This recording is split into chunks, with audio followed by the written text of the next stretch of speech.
Hello everyone, I hope you're very well and thank you very much for joining us today. My name's Aidan, I'm one of the researchers here at Reform, and this is going to be a discussion on how to create a more effective justice system after the coronavirus pandemic. Now please bear with us for a moment. I will introduce our fantastic panel, but we're going to wait a couple of minutes just to allow all the attendees to file in. So in the meantime, I'm going to put a poll to attendees on a subject that's been very contentious recently, and I'm sure that we will come to in the discussion, and that's on how to deal with the backlog of court cases. So there should be a poll appearing for attendees now. It's a multiple choice. I will just caveat this is not a robust research design. This is a straw poll of attendees only, so please do not take anything that's said here as representative. Okay, the poll is up. We have participants beginning to vote now.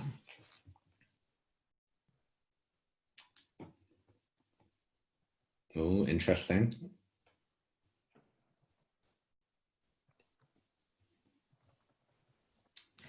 About halfway there.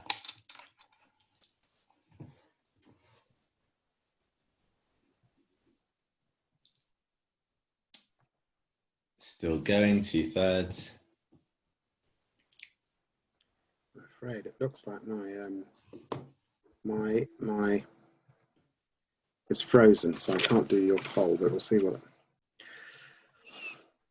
Oh, don't worry about it. I don't think a panelist can take part. Oh, I see. Don't worry. Sadly. Sadly not. I'm sure you'd all have opinions to put across. Okay, we're about 3/4 of the way there. I'll end the poll in about 10 seconds so that we can move on.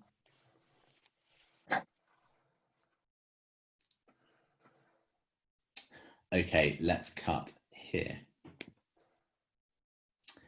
And let's share the results.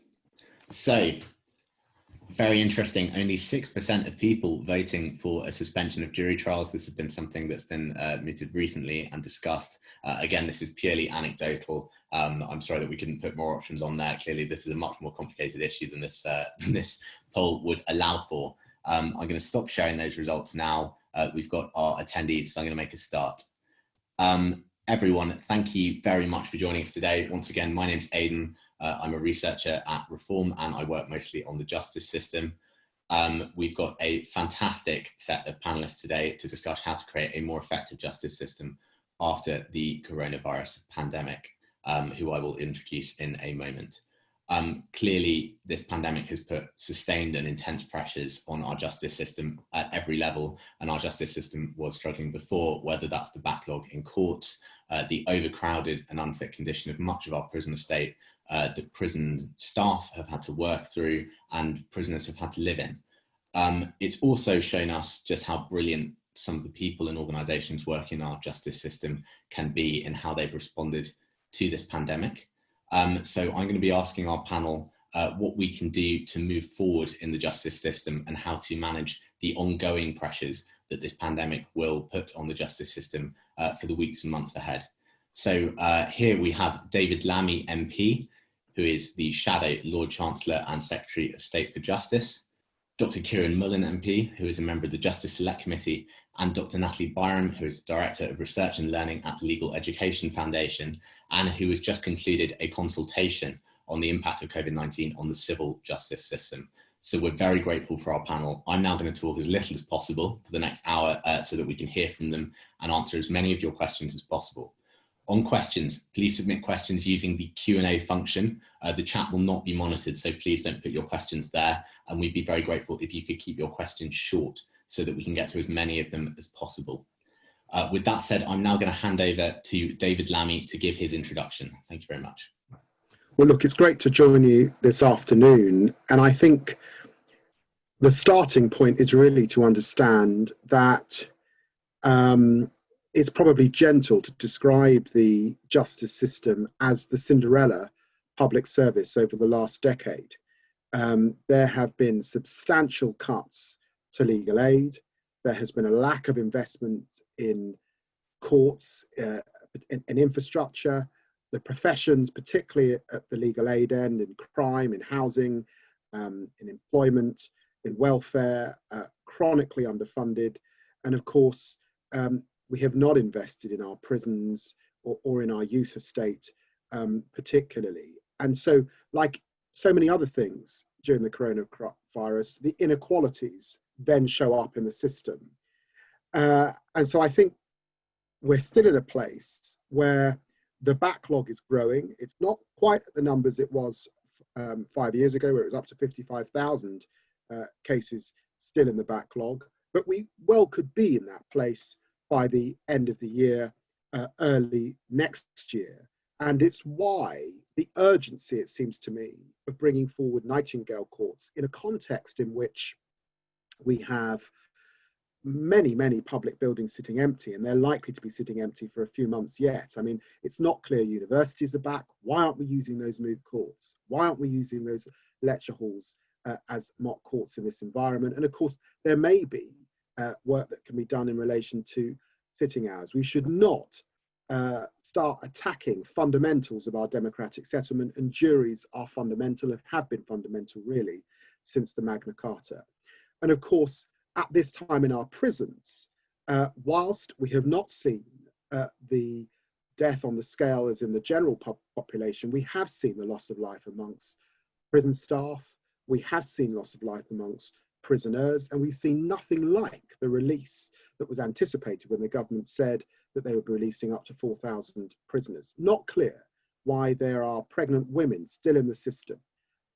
Not clear why while the inspector has had the things he's had to say about youth in custody, sitting in their cells, people not giving access to showers, and remembering that they're not getting access to education, to skills, to employment, and to visitation all during this period. We may well be storing up a significant issue in our prison system if we don't have a sufficient exit strategy that mirrors the sort of lockdown or the easing of lockdown that we're seeing in the general population. And I think reform would suggest that there are lots of areas that both will respond to this crisis. I mean, I think some of the innovations around virtual trials, particularly on the civil side, we will obviously seek to learn from, but equally, we've also learned, I think, on the criminal side particularly, that actually you can't easily replicate that jury of people coming together and deliberating together. And indeed, it's still the case that for too many frontline workers, including our lawyers in the system, they're expected to go into settings in the criminal justice setting that's decayed and in which they've not had access to sufficient PPE. And it really is telling that we've not been able to get PPE across criminal justice properly to frontline workers. And they are frontline workers, not fat cat lawyers. And certainly you wouldn't describe any of the staff that work in the prison system or indeed in the court system as needing anything less than you would expect in terms of equipment at this time. I obviously did a review into disproportionality in the criminal justice system. I looked right across the criminal justice system, and I was very keen to point out that there were areas within that frankly, yes, I was looking at disproportionality, but the reforms I was signalling applied to everybody in the system. I raised issues around the criminal records regime in our system, one of the most punitive in the world, that's stopping prisoners after they've done their time getting into employment, and we need to reform it.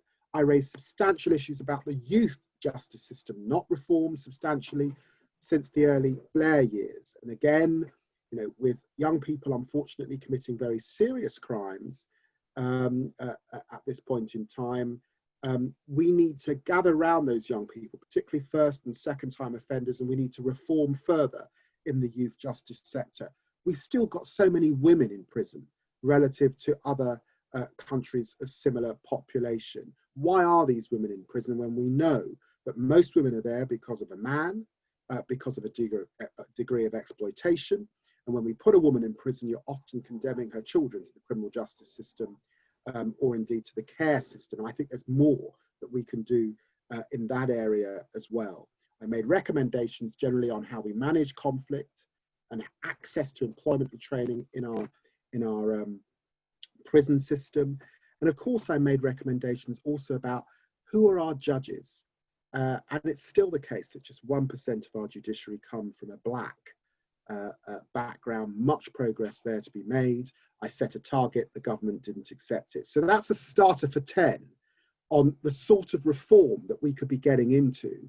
And just also to say that we need to be evidence-led in the justice system. I thought there was largely a cross-party consensus on the futility of short sentences and the cost to the taxpayer of putting people inside for very short periods of time. I'm very sad to see that during this coronavirus, that consensus has been broken by the government effectively because it was worried that some of its backbenchers did not want to go down that evidence-led direction.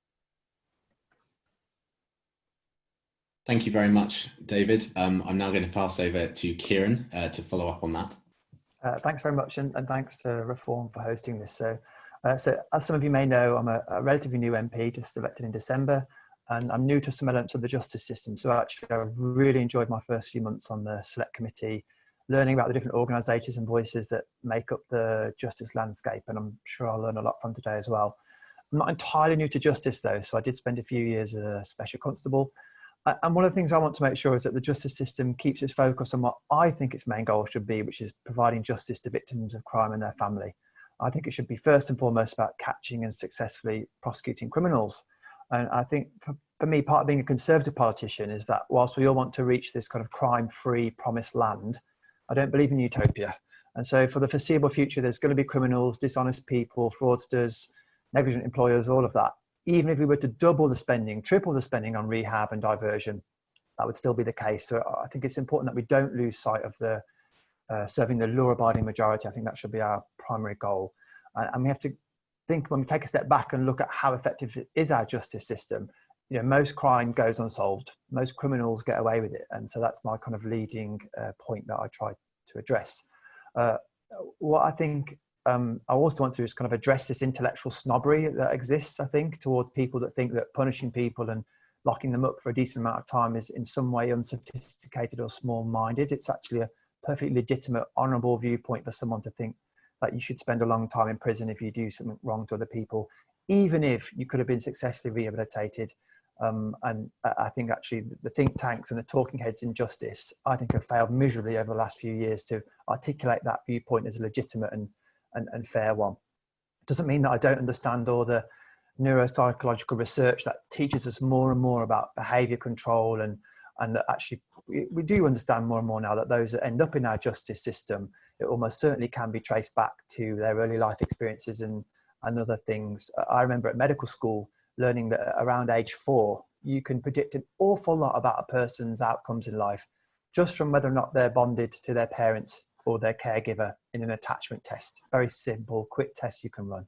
So I understand that side of things, but when all is said and done, you know, a functioning society does require us ultimately to say eventually you are responsible for your behaviour.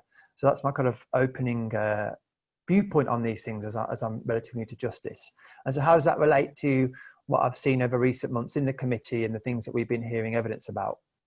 Well, it means, of course, victims of crime want to see swift justice. And whilst, as David mentioned, the backlog has been higher at times, it's still at a troubling level now. So I really support the innovation that we've seen in terms of remote hearings.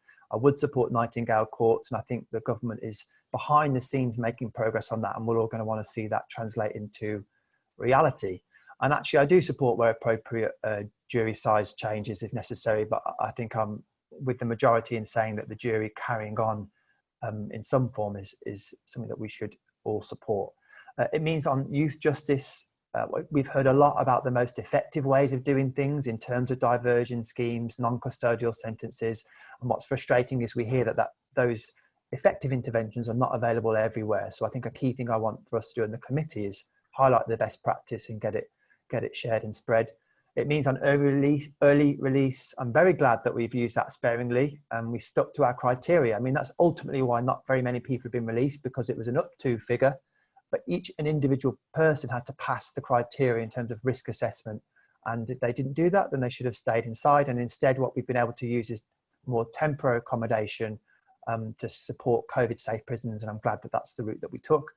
It means I'm probably more relaxed than others if there's been a relatively small period of time that people have been locked up inside their cells for longer periods than we would want. The way I see it is actually all of us have had a drop in our quality of life.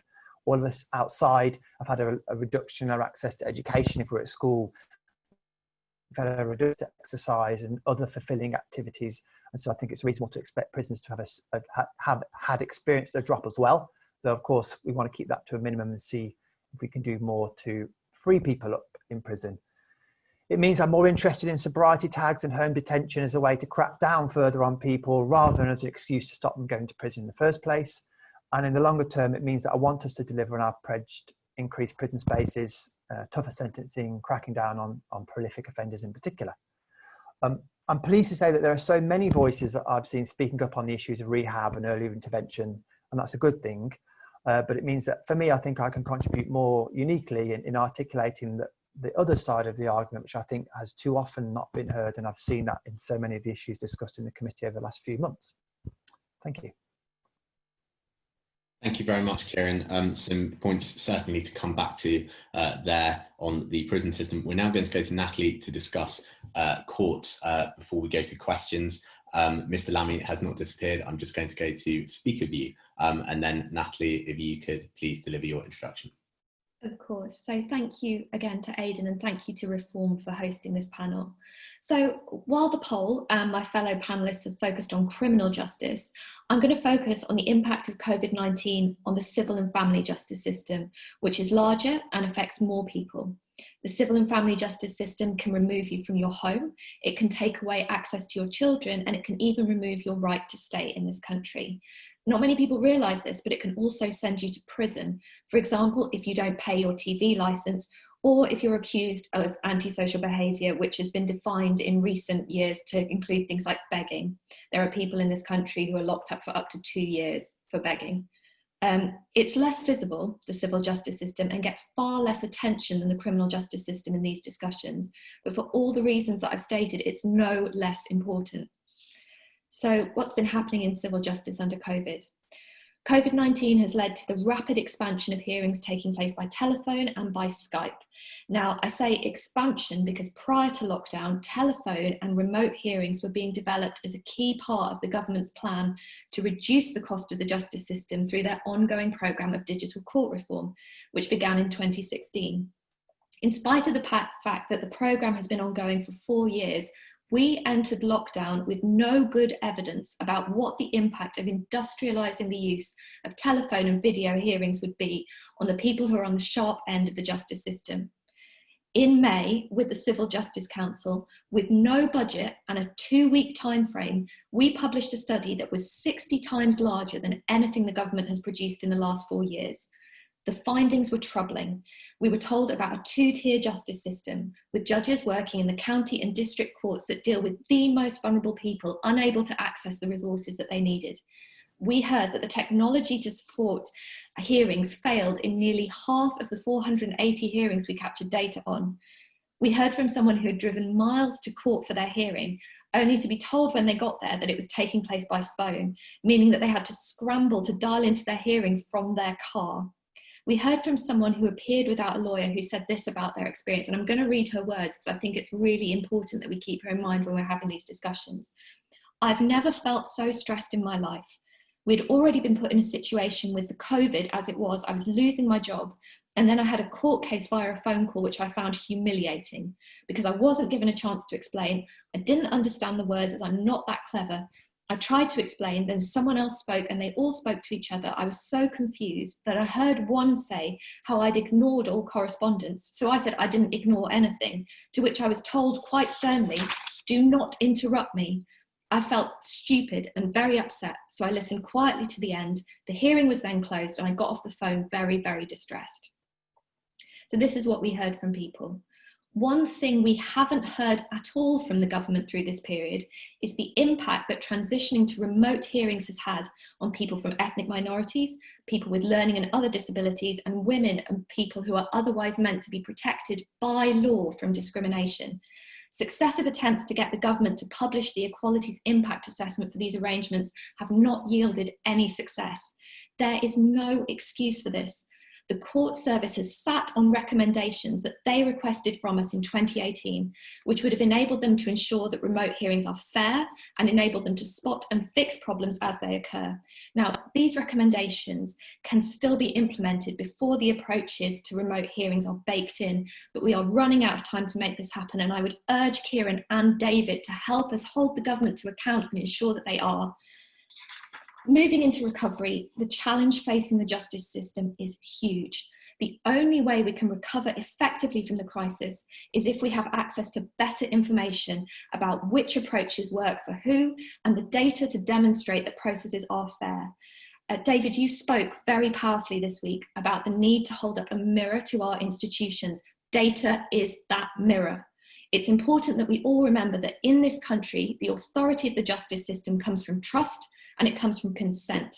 Failing to collect information that enables us to show that our institutions are worthy of trust is a bigger threat to the future of the justice system than COVID-19, and I really think we should bear that in mind when we continue this discussion.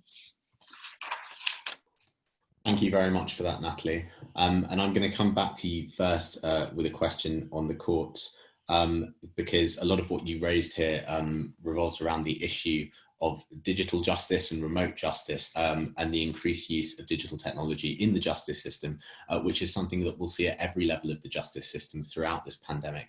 And the problems that that can cause. We've already had a question through in the Q&A about the digital court reform program that's been running for several years now. And now that we're at this stage of the pandemic and digital technology has been so important in responding to it, what do you think that kind of the situation we find ourselves in now tells us about how successful that program has been, and to what extent can greater use of digital technology be the answer to that if we don't have the kind of evidence that we need about the impact that that has on the people who come into and interact with our criminal justice system? Well, I mean, so on the first point, I think one of the things that the work that we've done has revealed is that we haven't gone fast enough in ensuring that our county and district courts are equipped with the resources that they need if we are going to transition to more use of remote hearings and digital processes. And that's really concerning to me, to be sort of 4 years into reform and still hearing that judges have had to purchase their own equipment, that they haven't had the facilities or resource or admin that they need to be able to conduct these hearings effectively. I think the fact that we're 4 years in and we still don't have good evidence to understand how digital technology might impact on people with different characteristics is really concerning. And on the question around evidence, it's not over yet. So the thrust of the recommendations that we made to government in 2019 were all around improving the data architecture that sits around the justice system. We are transitioning to digital processes which give you the opportunity to almost in real time identify where disparities are occurring and fix them. They've been sat on these recommendations. We've been pressing for a response. I know that they've designed the front end that would enable them to capture this data. What we really need to do is to encourage them to implement it now, because this is the whole point. One of the big, if you look at the statements that the government's made, one of the big benefits of transitioning to digital ways of working is meant to be that it's easier to reform and fix things when they're broken. If you can't spot it, you can't fix it. And that's what I would say on that, really. I think also some of the findings from the survey, one of the big issues and one of the big ways in which the reform programme has been sort of posited as improving access to justice is by reducing the cost of attending hearings. What we heard from was people having to have access to 2 computers, 3 devices to be able to navigate their hearing, lawyers having to put more time into preparing cases up front, because one of the things we found was that with remote hearings, they really rely on having access to good paperwork. And all of this does sort of raise a question as to whether, in fact, doing things remotely is actually cheaper. And I think that's really important in terms of thinking through how we expand this. On criminal justice, all I would say is the HRC published good research at the start of the crisis about the impact of remote hearings in detention on defendants with learning disabilities. There was also a report produced by the University of Surrey looking at the use of video-enabled technology in police stations to allow defendants to join in. all of those found that it led to worse outcomes for defendants. And the video-enabled justice is really concerning, because that is when you have access to the very best technology, it still disadvantages defendants. And so we really need to look at that and find ways to address it urgently. Yeah, I think it's been very clear through this that clearly there have been massive teething issues with how digital justice has been rolled out across different parts of the justice system. I'd like to pivot now to a question that really concerns both the courts and prisons, and I'd like to open this up to Kieran and David. And that's about sentencing policy, and we'll talk a bit more about this later on. But several people working in the justice space have suggested recently that in view of the conditions in our prisons during this pandemic, sentencing decisions should reflect how severe a prison sentence will be for the person serving it in the conditions that we're seeing now. So I'd like to ask David first if he thinks that's correct, and then perhaps for a follow-up from Kieran. Well, look, it's my understanding that during this pandemic, the Director of Public Prosecutions has, where possible, indicated in guidelines that prosecution decisions, usually for minor offences, remand isn't wise because it just adds to the prison numbers. And so we have seen the pipeline of people coming in slow a little. And of course, short sentences and thinking very hard about whether you need to put someone in prison has been necessary in the system. In the end, we have to have a system that commands the respect of victims of crime. They have to have confidence in that system and believe in that system. So I don't think we need a sort of wholesale abandonment of our sentencing principles de rigueur. But I think the system, looking at the numbers in prisons at the start of this crisis and looking at them now, whilst I think that there is more that could have been done to release the kind of numbers that Robert Buckland was originally talking about, it does look like the pipeline into prison has slowed significantly over this period. So I don't think there's actually been a problem in relation to some of those sentencing and the way that judges, where there have been cases, and the way that prosecutors and the police have interpreted the sentencing that's already there. Yeah, I just on the digital stuff quickly. I think it's important that we recognise that Natalie's work, which was excellent, did find that 70% plus of people had a positive experience, or a very positive experience, of the digital hearing. So I think it's that context, keeping in mind the scale at which that transformation has taken place. I think it's fair for you to call it teething problems. It doesn't mean that individuals won't have had significant problems, and we need to learn and improve from that. But actually keep in mind that other parts of the world just entirely shut down their justice systems, including developed countries. So I think that we kept going and did it in a way that most people found effective, I think is important. Doesn't mean that they didn't have problems on their course. That, Kieran, yeah. Actually a misstatement of the findings. So 73%. So it's worth saying that on the study that we conducted, we heard primarily from lawyers. So 73% of lawyers said that they were satisfied with their experience of remote hearings, but our study, because of the failure of the government to collect data, was overweighted towards the experience of professional users, and we were also overweighted towards the experience of the commercial and higher courts. Now, no one sensible has any problem with the use of online hearings and telephone hearings for interlocutory procedural matters where both sides are represented in the commercial area where the courts are well funded. Where there is a problem is when you're thinking about how do we reduce the backlog around housing. I don't think people fully understand what it's like to sit in the district court and deal with those possession hearings. People come in at the last minute, panic that they're going to use their homes with bags of paper, and it's the role of the judge to try and sort those through. There is literally no way you can replicate that process online. And whilst, you know, all credit to the judges who managed to keep the system going and the court staff who worked really hard, I think it's really important that we're very clear about what we're saying. And I've been very careful in the way I've presented the findings not to overgeneralize. There are definitely some parts of the justice system that technology is useful for. What it's not useful for, and what the government has tried to say that it is useful for, is for low value claims involving litigants in person, and that is simply, we don't have the evidence to say that. And it's frankly shocking that the government is referring to support its own reform programme, a study that was knocked up in 2 weeks with no budget from an external. Well, I don't know whether I can refer to it or not. I'm just, as I said, well, you know, just giving the context, giving the context just think it's important to point out that 70% plus of the people in your survey had a positive experience of it. So yeah, yeah, fine, lawyers, but still, it's okay. 70% of lawyers had a positive experience of it.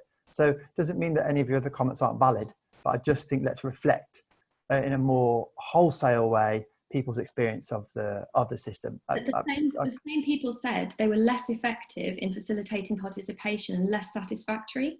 Yeah, and I'm sure they did. But and also, they thought it was positive. You can't ignore the finding of your survey. Satisfaction with the hearings was declining over time, which suggests that in the beginning, people were more than happy to cobble together approaches as they went along. But actually, as time progressed, people became less satisfied with the hearings. That shouldn't be happening. And all I'm saying is, look, my survey is not the final word on digital justice, nor should it be. But the government really needs to invest in data and invest in evidence to understand how we can use these technologies effectively, because we can, in commercial cases, for procedural hearings where both sides are represented, absolutely no problem, and then we can free up the court estate to deal with other issues. Can I just get in here very briefly, just to say very briefly, and then I think we should move on to another question. Well, it's axiomatic that we now have more litigants in person because of huge sweeping cuts to legal aid. We also, just as we see in schools, children who have not got flashy computers, laptops, and even smartphones at home, hugely disadvantaged. Why we would think that particularly in areas of family law, parts of employment, housing, and certainly criminal law, people would not be at a disadvantage hugely with massive technological expansion. I don't know. Of course, it follows, night follows day, that where you've got people overrepresented in relation to deprivation, you have to tread carefully. So I think there's courses of room for technology, but it's largely going to be at the commercial kind of corporate end of law with really informed people with loads of funds to access news. That it's not going to be easily applicable for areas of law where you're really reaching into the broader public. Yeah, I think that's a completely sensible approach to take. I think I was just making the point that in a time of crisis with a massive change, it was either do nothing or do something more digitally orientated, that those people have had some of a positive experience of it. And I think we need to make that fair and recognise it. But in terms of going back to the second point we were on about sentencing, and I think David's right. It was good to see that actually the population, we've been able to be more conservative because actually the flow of cases coming in has changed. And I think, of course, it's reasonable. And there was the judgment, actually, I think there's been a judgment where the judge specifically said it was a valid factor to take into account in terms of sentencing decisions. But yeah, can we just get away from this idea that short sentences are by their nature a bad thing? Too often I've seen on the select committee poor evidence making in terms of association being diverted into cause. So when you look at something scientifically, just because you see an association with, for example, reoffending on short sentences, doesn't mean that the short sentence caused the reoffending. Actually, as we crack down on it, didn't fix it, did it? No, but it's not to say you shouldn't do it. Before we go down talking about the short sentences route, because this is an important conversation, and I think we should have it. But there have been a couple of points made in the Q&A section about how this relates to the general issue of the prison population. So clearly there was a discussion about whether COVID-19 meant we needed to reduce the prison population, but this sits in a much bigger context, which is that we have one of the highest prison populations in Western Europe. Our prison system is very overcrowded, and whatever your views on prisons and prison sentences, the fact that we have such an overcrowded prison prevents the prison system from doing what it is intended to do, in terms of both punishing people in a humane way, but also rehabilitating them. So we've had questions about whether there is still a need for some kind of legislation or sentencing policy or early release policy to reduce the prison population, even in spite of the fact that thankfully we haven't seen the level of deaths in the justice system, in the prison system, sorry, that we thought we would. So I'd like to go to all panelists, first to David and then to Kieran and then Natalie, if you'd like to answer too, to ask whether there is still a need to reduce the prison population in these circumstances. And just to flag very quickly on the short sentences point, of course, we shouldn't be confusing causation with association. However, the two studies done by the Ministry of Justice on the relationship between short sentences and rehabilitation did control for multiple external factors, and both found that it was an association, and that short sentences were in fact less effective at reducing reoffending. With that in mind, though, I'd like to stay on the point of the prison population. Go first to David and then to Kieran, please. Well, 4 years ago, under Michael Gove now, we were going to get a prison reform bill. We're still waiting for it. We've seen nothing. We've had Secretary of States come and go. We've seen no prison reform bill. And despite the fact that Michael Gove, I don't think I have to explain, politically is in a different place to me, I welcomed the prison bill that he was going to bring forward in my review. We had a prison population, if we went back to the mid-1990s, of around 45,000. It was still relatively large compared to our neighbours. It has doubled in a very relatively short space of time. And just to be absolutely clear, recidivism rates in our country are through the roof. So it's also clear that the system isn't working sufficiently for large groups of prisoners. Of course, alongside that, we've also had the virtual collapse of the probation service because of a botched privatisation brought in by Chris Grayling. I can find nobody, not even on his own benches, that thinks the decision that he made to play around with the probation service was the right way forward. And finally, the government have woken up to those changes, and it's now going to come back into public hands. But given the recidivism rates and where we were on rehabilitation, because of course we had one of the best probation systems in the Western world, it's going to be a long way to get back to that. And the truth is, for those who want to see prison reform and really effective, evidence-led work with prisoners, it's hard to get there until you have a functioning, working probation system. I welcome the decision to bring forward new prisons. I hope that those prisons are really fit for purpose. If you just take a trip over the water to Scandinavia, some of the facilities, and I'm not now talking about the custodial facilities, I'm talking about the employment, the training facilities in our prisons, getting prisoners really up to date with the latest software technology, up to date with practice of industry in areas like mechanics and tiling and all of that, all those facilities, where they're so far ahead of where we are in this country. We shouldn't confuse the need to modernize our prisons, particularly where we've got very old Victorian prisons like Pentonville, that frankly, it's astonishing that we think it's okay to keep human beings in with prison places. The object must be to reduce those numbers, particularly when all of the evidence suggests that much that we are doing in this country isn't working, isn't making a difference. And notwithstanding what Kieran has said on his sort of tough approach, let's be absolutely clear. The vast majority of those who commit crimes in our country will leave prison. And the question, the central question for the system, do they leave prison reformed, or do they leave prison hardened, likely to commit further crimes? And I'm afraid the balance of evidence is that it's the latter. And I'd like to come on to the issue of probation later, but Kieran, if you could please respond on the population management point. Yeah, I think that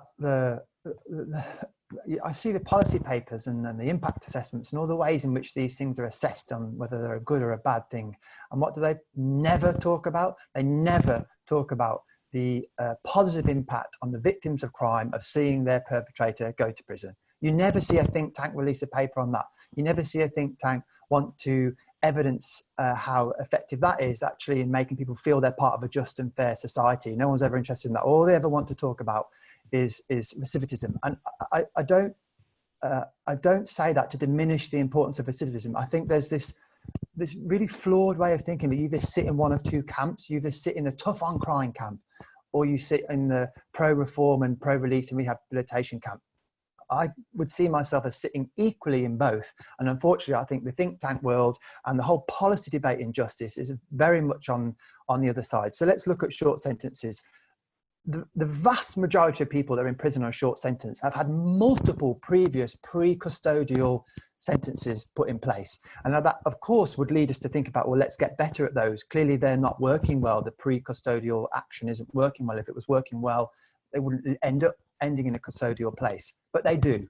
And until that's fixed, actually, those short sentences are perhaps the only break for somebody living next to that person from their low petty crime that they might be suffering from. It might be the only break for the shopkeeper who actually has to continually deal with people coming and shoplifting in his shop, people that get given community sentence after community sentence after, and they still don't, choose to well, not choose, but their behaviour isn't affected in that way. And so, I think we should build more prisons and actually let people be locked up for longer. There are some fundamentally unjust approaches to justice in this country. If my niece and nephew, I think we have to be personal about these things, because actually that's how it brings it alive. If my niece and nephew was sexually abused, I would want to see the person that did that put in prison for the rest of their lives. And I wouldn't care if you could give me all the evidence in the world about the fact that they would never harm another child. I would think a just society would do that. And that's what I think in terms about this kind of snobbery to that viewpoint is somehow seen as illegitimate or small-minded. Actually, it's a perfectly legitimate, valid thing to want from the prison system.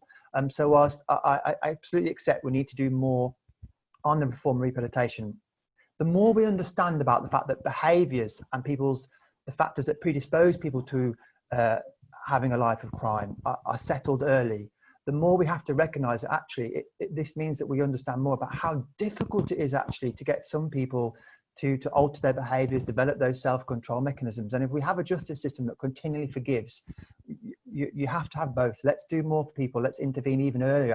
I think we don't intervene soon enough. By the time someone has hit the justice system, we are already really pushing back against a tide.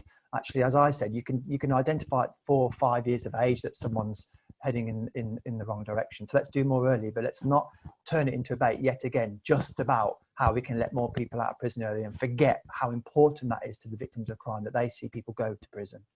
I'd like to, I'm sorry, I'm going to move on to another question now, just because we are pushed for time and there is so much to discuss. And indeed, this conversation about recidivism or punishment we could have forever. I'd like to go on something more specifically related to the coronavirus now, and going on from the digital point that we were talking about earlier, that's been raised in the Q&A, and that's about maintaining family contact in prisons.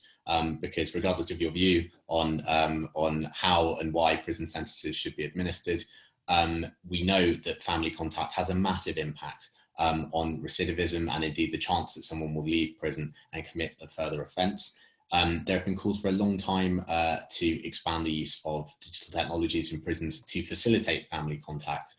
So I'd like to ask Kieran first if he's supportive of the greater use of digital technologies in prisons for that purpose, and then go to Natalie and ask if there's anything that we can learn from how video-enabled justice has been delivered in the courts, and about how we could bring greater use of kind of video links and such into prisons for those purposes and not just for judicial purposes. Yeah, I think it's probably one of those that's a no-brainer that you'd get support from across the political spectrum, that people, whilst in prison, from the society's point of view, serving their sentence. I think most people would recognise that them being able to maintain in some form relationships with people outside of prison to support them is always going to be a good thing. I think I probably would just say again, all of us have experienced in one form or another reduction in our family relationships, and I think it's to be expected that the prison population did experience that too. I accept obviously they have experienced it more harshly, which is why I would want us to do more, but in the short term I think it was an inevitable consequence of the lockdown. But let's see what we can do as things become more normalised to increase that for people. And then to Natalie. Thank you. I mean, I think what I would say, listening to the earlier discussion, is that it's not in victims' interest to have perpetrators reoffend. No, I don't think any victim would say that made them feel really good, that their perpetrator was funneled into a system where they came out at the other end and then went on to inflict things on other people that had been inflicted on them. So I think that's quite spurious. I also think we need to look at the reasons why people are landing in prison. And one of the big one of the grants for the organisations that we funded, I was really shocked to hear the extent to which TV licence non-payment results in women being sent to prison. Is that a good use of public money? Is that a good use of the prison estate? No, it's just self-evidently not. And I think it's really important to think about that. People being sent to prison for 2 years from the civil courts for begging. Is that a good use of public money or the prison estate? I think with expanding the use of technology in prisons, I think the main issues with, so I'm trying to think about how you would transfer the experience from the sort of judicial end to using technology in prisons. I think in lots of prisons, the technology, the video links aren't good, and that doesn't provide a quality experience for anything, whether that's talking to your family.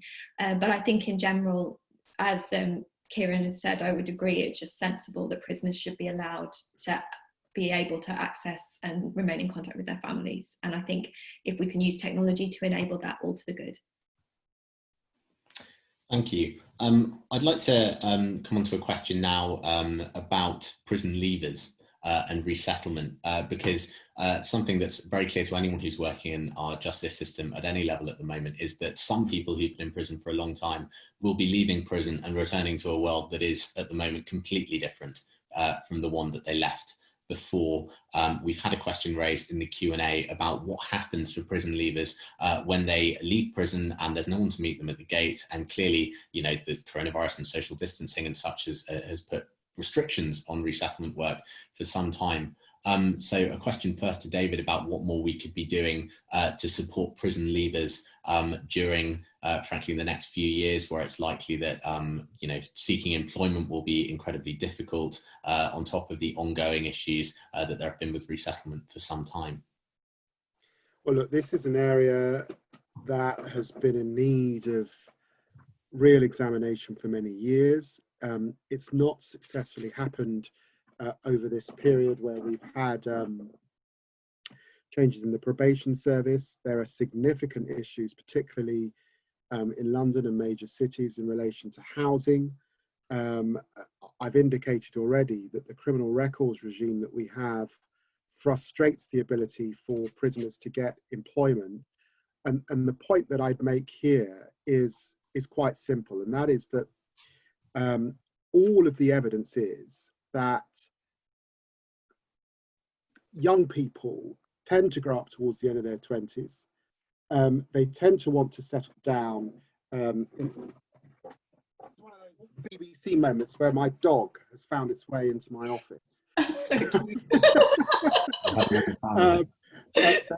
They tend to settle down. They tend to want to you know, get a job and get on with their lives.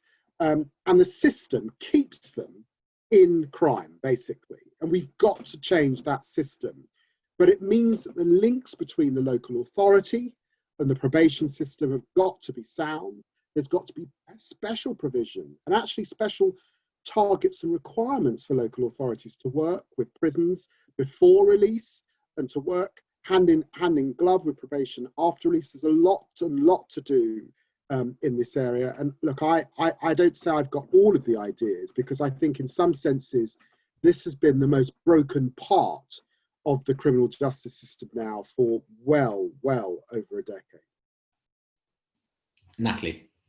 I would say as well, to follow up from David, one of the things that really hasn't helped is the reduction in public funding for civil legal advice. So welfare benefits advice is crucial to resettlement when people arrive back in the community. Housing advice, and you know, there's a self-interested argument in funding that, because if you can help people be secure, if you can help people stabilise themselves, then they don't reoffend and they stop costing money to the taxpayer. And I think that's really an important point. One of the things that's really frustrating is when you think about cuts to legal aid, they tend to be discussed in silos, with civil on the one hand and criminal on the other. A lot of the time, those services support people who sort of circle in and around those two systems. And so cutting provision on the one hand for those services that support people to help, you know, gain agency over their lives and stabilise and lead full and productive lives and enter employment has a massive impact on the criminal justice system too. And so I think it's really important to think about that when we're thinking about ongoing programmes like the government's legal support programme at the moment, which is meant to be thinking about, you know, how do we ensure that people are able to access those services? So that's what I'd say. That's a really important point. Thank you. Kieran. Yeah, I think, of course, if someone leaves prison and then they're up against very practical difficulties in terms of places to stay, ability to find work, the push and pull factors that are on them are not going to be advantageous to those of us that want to see them not committing crime. What I would just highlight is that for every person that's in those circumstances that ends up falling back into a life of crime, there's somebody else that doesn't. You know, the human factors are really important. I remember a few years ago reading an article by a BBC News article that was talking about the conditions in prisons, which were kind of widely accepted at the time to be quite unpleasant in some prisons. And this was a gentleman who's absolutely dedicated to prison reform, and he ran a charity locally that found people work when they left prison. And he said it was very, that he had noticed that there'd been a reduction in the desire of the people he worked with to turn back to a life of crime because their experience in prison had been unpleasant. So this is not someone who's an advocate of harsher prison sentences, but I think it does show that some of these things are complicated. I also remember as a medical student when we had in year 4 medical student, a former heroin addict who had been in a life of crime come and speak to us. And her personal account was that no matter what anybody had offered her, what services were available, what rehab, it was her personal journey and her decision to say, I don't want to do this anymore, that was what was transformative for her. And so whilst, yes, we must look at the push and pull factors that influence that personal journey, we can't be ignorant to them. We do a disservice to people who do ultimately take a personal choice about what they want to do about their circumstances if we make out that it's all an external journey that's nothing to do with anyone individually, but just simply what services they're offered and what money they're given by other people. Thank you.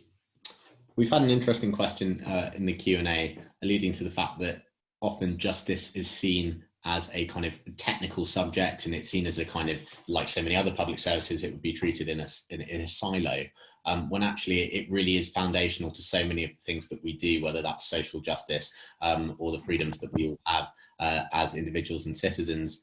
In the last few days, we've had several announcements around justice, some of which you've already referred to, all of you, whether that's the new prisons, the increased investment in digital courts and prisons, and increases in prison maintenance. I'd like to go to each panelist in turn, and as we're beginning to think about the kind of the world after coronavirus and the New Deal, I use those quotes hesitantly, what would be your top 3 asks for the justice system following this coronavirus pandemic? And who'd like to kick off? Can we go to Kieran? Yeah, and so I think early intervention, I think would probably be what I want us to focus on.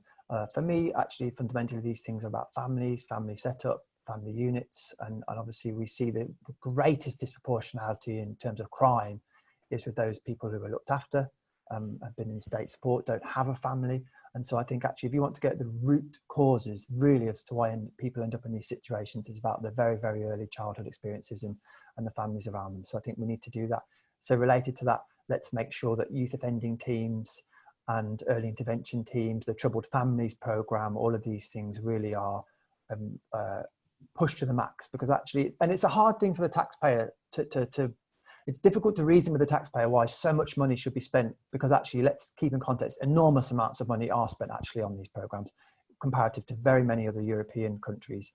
But actually, it is just, of course, an expensive thing to do, to intervene in a family early on in a way that enables them their children to lead full and productive lives is incredibly difficult.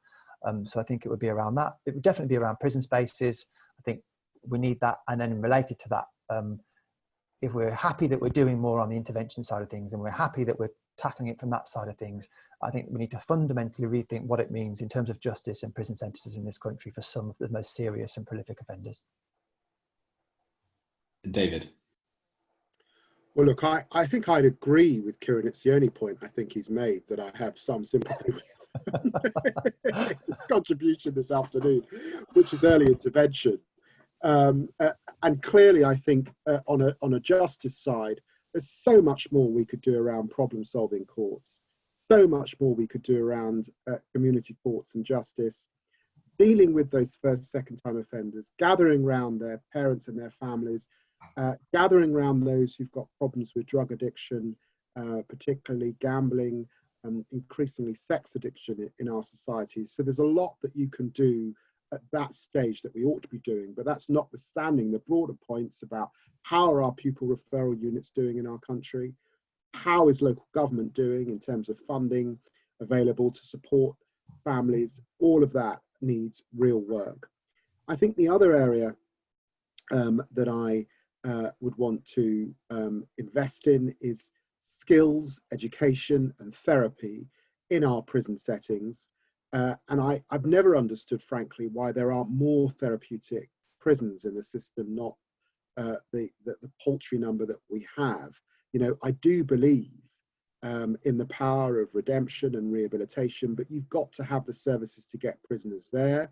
And at the moment, they're not there. And clearly, as I said, access to employment and training is also really, really important. And then the other area that I think is that needs real attention, alongside the court estate and, if you like, the furniture and architecture of our legal system in this country, is clearly access to justice and legal aid. There are now vast deserts opening up across the country where the access to early advice, to any advice at all, and to legal aid is next to impossible. But we have to understand that having a system of justice that's the envy of the world, in which people choose this jurisdiction often, in which to litigate their problems, is largely because we have invested in that service over many, many years. And I think that we have to get away from this idea that lawyers are fat cats. I haven't met any fat cats at all at the junior end of the criminal bar, or indeed practicing on our high street, and we need to address these problems urgently over this next period. And Natalie? So I have three things. Firstly, more cross-government thinking. Silos in government spending prevent us from understanding the true cost of our justice system and the problems that it causes for other departments when things go wrong. And I'm talking specifically about civil and social welfare advice here. There's been good studies, good evidence to show that unresolved legal problems lead to worse health outcomes, which put pressure on our NHS. Resolving justice problems earlier can alleviate some of those issues. Data.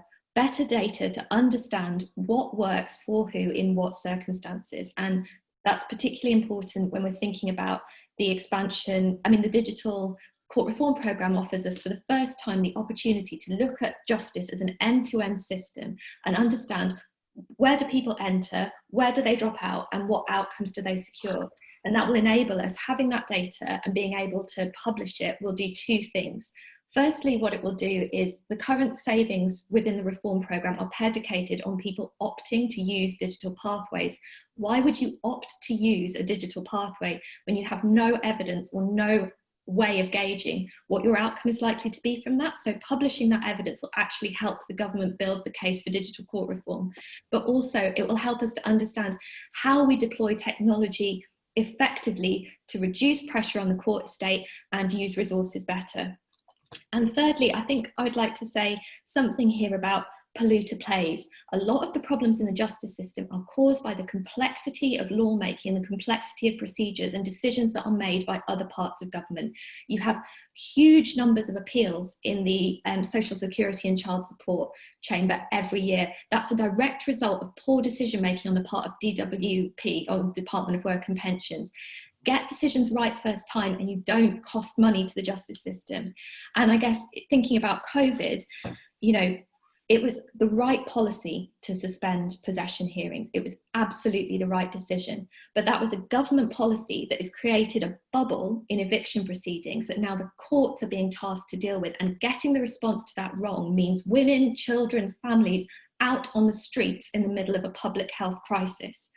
MHCLG should be working with the Justice Department to refund representation for people at the housing court. It should be non-means tested until we are out of this period, so that people are able to access the advice and the representation that they need to be able to stay in their homes where possible, which is in the interests of all of us, because it's not in the interest. We've already lost tens of thousands of people through this crisis. We should not lose any more people preventably because of a, yeah, that's it. Thank you so much. And you were getting a lot of compliments on that, Natalie, in the chat. Casey Bourne, the Police and Crime Commissioner, said amen to that, Natalie, on your on your data point. We're coming to the end of our session now. Clearly, this has been a contentious discussion. A lot of different issues have been raised. I think a good place to end it is on the silos point. Clearly, the backlog we have in our courts, our overcrowded prison estate, the problems we have with our probation service, and ultimately the human and social consequences of a troubled, broken justice system. They are all different parts of the same problem, and they need a cross-government approach. We all want justice for victims, as Kieran has been advocating. We all want rehabilitation, the point that David's been pushing. But ultimately, these are two sides of the same coin too, because 3/4 of all crime is reoffending. So it is in all our interest to have a fair, humane and effective justice system. And there are huge questions to be asked about how we move forward. Thank you everyone for joining today, for putting your questions to us and for challenging our panelists. And massive thank you to David, Kieran and Natalie, who have all come on here to share their views and their opinions. Reform will be running more events soon on the big questions of the pandemic, and we really hope that we will be able to see you there. But it's goodbye from me and our panelists, and see you on the next one. Thank you very, very much. Thank you. All right. Thank you.